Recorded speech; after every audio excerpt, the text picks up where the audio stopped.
हमारे ज़माने में कोई टॉप करता था तो पूरे शहर में खबर फैल जाती थी, मोहल्ले में मिठाई बढ़ती थी।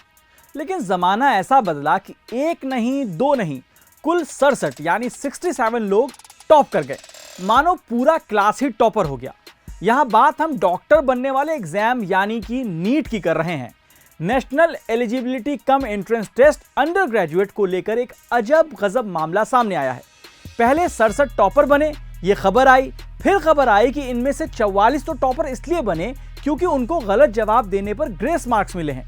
अब इस रिजल्ट के सामने आने के बाद मेडिकल की तैयारी करने वाले छात्रों में रोष है, गुस्सा है।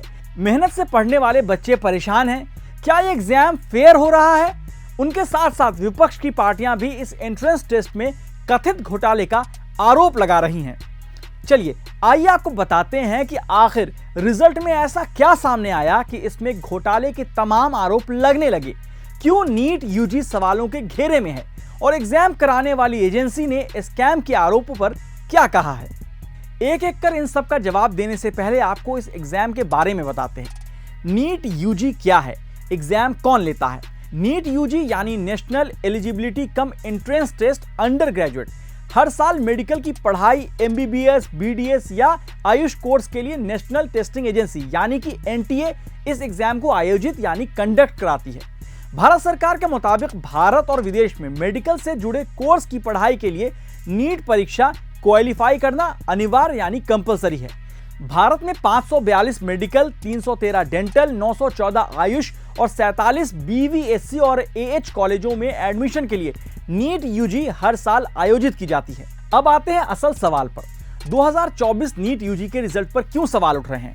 एनटीए ने जब 4 जून को 2024 नीट यूजी का रिजल्ट जारी किया तो चर्चा हर ओर होने लगी। वजह कि इस एग्जाम में कुल 67 कैंडिडेट ने परफेक्ट स्कोर यानी 720 में से 720 नंबर हासिल किए। सारे ही टॉपर घोषित हुए।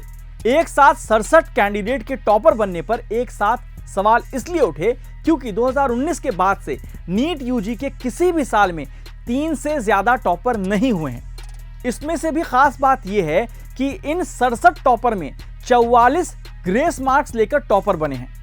अब सवाल होगा कि ये ग्रेस मार्क्स देने की वजह क्या थी? दरअसल इन कैंडिडेट ने एक सवाल का गलत जवाब दिया था और इस गलत जवाब के पीछे की वजह क्लास 12 की पुरानी एनसीईआरटी साइंस की किताब में मौजूद गलती थी। इसके बाद 10,000 से ज्यादा कैंडिडेट्स ने इस आंसर की को इस आधार पर चुनौती दी कि क्लास 12 की पुरानी एनसीईआरटी साइंस किताब में जो लिखा है वही बच्चों ने जवाब दिया, यानी पुरानी किताब में गलत लिखा है। हालांकि अब नई एनसीईआरटी केमिस्ट्री टेक्स्ट बुक में नए वर्जन में सही जवाब लिखा है। एक और सवाल जो अहम है, सवाल सिर्फ 67 बच्चों के टॉपर बनने पर नहीं उठ रहा है। सोशल मीडिया पर कई लोगों ने 2024 नीट यूजी मेरिट लिस्ट की तस्वीरें पोस्ट की हैं जिसे खुद एनटीए ने सार्वजनिक किया था।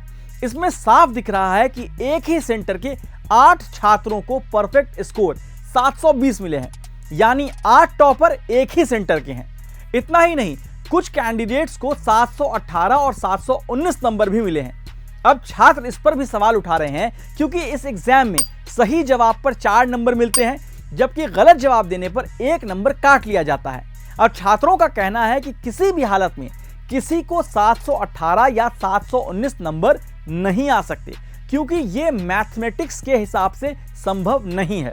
हर तरफ से उठते सवालों के बीच एग्जाम लेने वाली एजेंसी एनटीए ने भी जवाब दिया है।